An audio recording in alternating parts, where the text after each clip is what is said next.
Hey, this video is just gonna be basically about insomnia and tips and habits that have helped me. And one thing you have to know is you have to stick to these habits and tips to actually see results. If you just quit, then you would not know whether it was the habits and tips that did not work or your lack of commitment to them.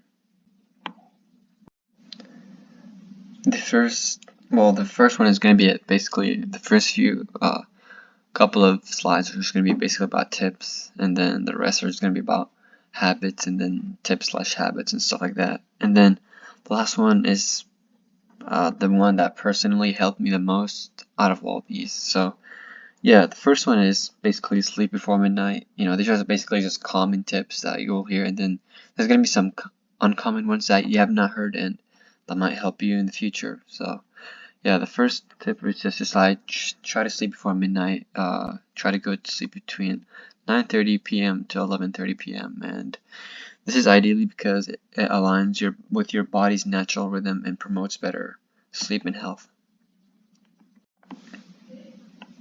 The second tip is don't nap if you can. If you're going to nap, then do it around 2 p.m. and earlier. Avoiding naps, whenever possible, but if necessary, aim to nap earlier in the day, ideally around 2 p.m. or earlier. Napping later than 2 p.m. can disrupt your nighttime sleep schedule and make it hard to fall asleep at midnight. This tip is not really mandatory, but it does help with relaxation and stuff like that. So taking a warm shower at night, preferably 45 minutes before sleeping. This can promote relaxation and signal to your body that it's time to wind down for sleep. The warm water can help, relax muscles and alleviate tension, while the subsequent cooling of your body temperature after the shower mimics the natural drop in body temperature that occurs during sleep onset, which can facilitate a smoother transition into sleep. This is another tip. Make the room colder if you have annoying siblings who keep changing their thermostat, or you don't have a thermostat. And then I suggest to buy a tower fan from Amazon. Lowering the temperature in your bedroom creates a cooler and more comfortable sleeping environment, which can promote deeper and more restful sleep. This is another tip. Try consuming a protein shake 1 hour before bed. This will help keep you asleep because it regulates your blood sugar levels. So if you're a person who wakes up at night without needing to urinate, it's probably because your body's blood sugar levels are probably not stable. So this is probably likely one of the reasons why you wake up at night, without needing to urinate, or just because your blood sugars are they're not stable, and this can cause your body to have interrupted sleep, and you're more likely to wake up during the night. So if you wake up in the middle of the night and cannot fall back asleep within 40 minutes, then get out of your bedroom and read a book or get a journal and jot down any worries or thoughts you have. Do this in a somewhat dim area, not too bright.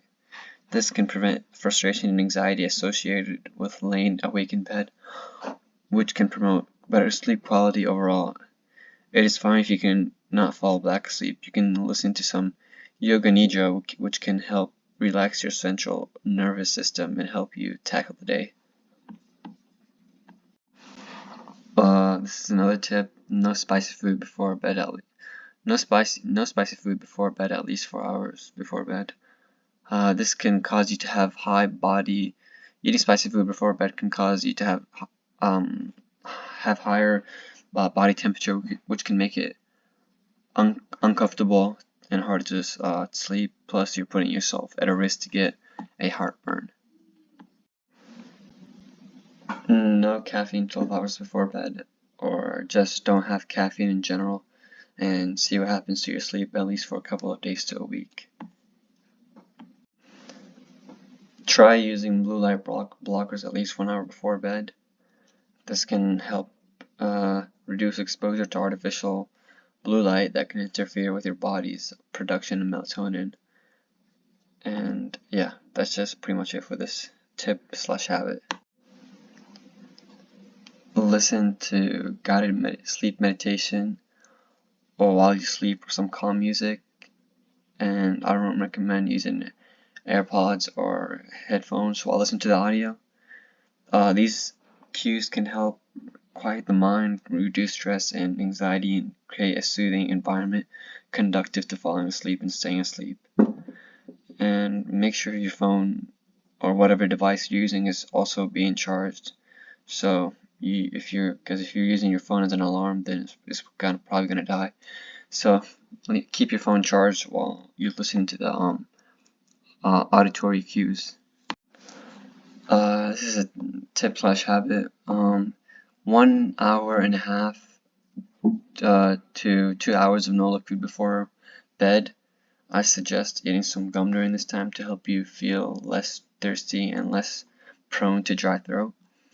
And this can help the need to wake up for bathroom trips during the night and promoting uninterrupted sleep. And chewing gum can help alleviate thirst and prevent dry throat. Get a sleeping mask or get blackout blinds.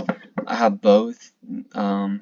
This can create a darker sleep environment which can promote better sleep quality by blocking out light disturbance, and this can help regulate your body's production of melatonin and leading to a deeper and more restful sleep. And for the eye masks, buy ones that don't bother your eyes when waking up, because I had ones that my dad bought for me, and every time I used them, every time I woke up, they were just, I don't know, my eyes felt like they were, burning for some reason. So I just bought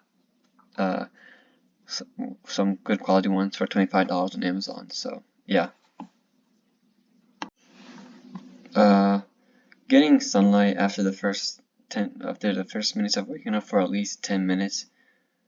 If there's hardly any sun, then still go outside because the sun is still emitting luxes in the thousands. Otherwise, you can buy light therapy lamp, which can help with resetting the circadian rhythm. 30 minutes of no screen time before bed, even if you are using blue light blockers. Having 30 minutes of no screen before bed, even when using blue light blockers, allows your brain to unwind and signal to your body that it's time to prepare for sleep. This one is just another common one. Common sense one is just to go to bed at the same time and wake up at the same time, and this can help regulate your body's internal clock, which improves sleep quality, enhances daytime alertness, and reduces the risks of sleep disorders. And this one, I usually have a bedtime ritual, and what I use is I make sure that the room is dark and as possible, and my only light source is just a lamp. And you can, if you want, you can wear blue light blockers and divide 30 minutes into 3 10-minute tasks. So I would read a book for 10 minutes, and then journal my thoughts for 10 minutes, and then practice guided meditation, or if you want, just meditate on your own without using guided meditations online. And you can lie down on the floor, head on a pillow, and listen to 10 minutes of guided meditation. And yeah, and this routine can promote relaxation and prepares you for better sleep. And I time these using my phone. And so yeah, that's just pretty much it for this habit.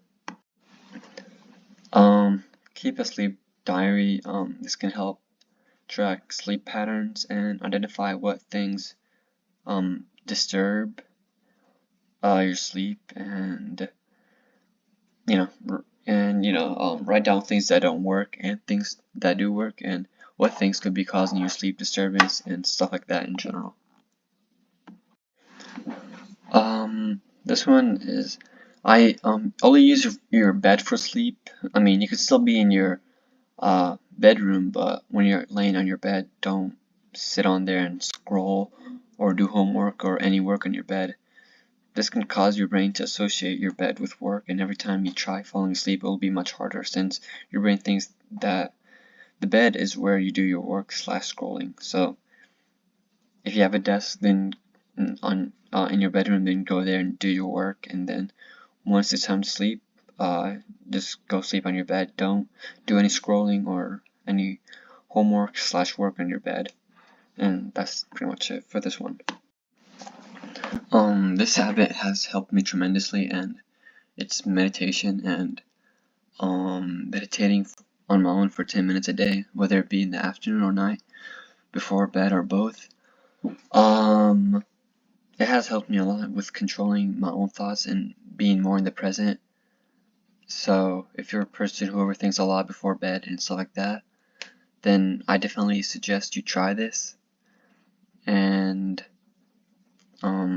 see how it works, and at least try it for a week. For me, it took only a couple of days for me to actually see some results in my sleep, and it has helped me being more in control of my thoughts. And yeah, and I definitely suggest you try this habit out and see how it works. And yeah, and that's just pretty much it for this video.